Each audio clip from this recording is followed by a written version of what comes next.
Welcome to one of our videos from St. Mark's Episcopal in Dalton, Georgia. Here at St. Mark's, earlier this evening we had a Maundy Thursday service.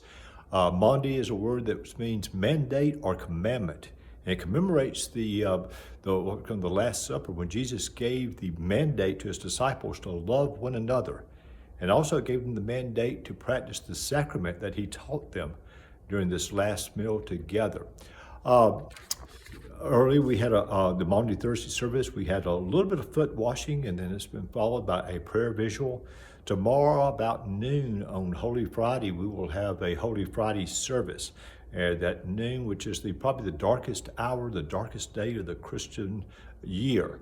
So we will continue with our celebration, our commemoration of Holy Week and going towards Easter. Now I have a confession to make. I've talked about some of the trials I've had lately, and I've been tempted lately to be hopeless.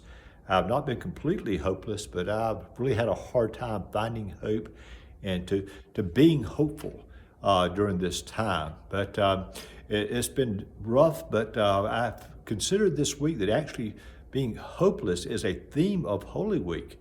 Now imagine the followers of Jesus during that Holy Week going from Thursday evening to right before sunrise on Sunday morning.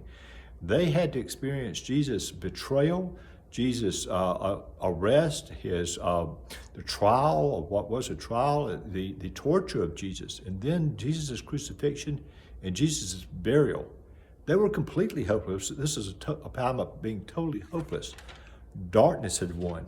Evil had won. But what was God's response to this hopeless situation? God responded with a resurrection. God responded with his greatest miracle, with his greatest expression of his love through the resurrection.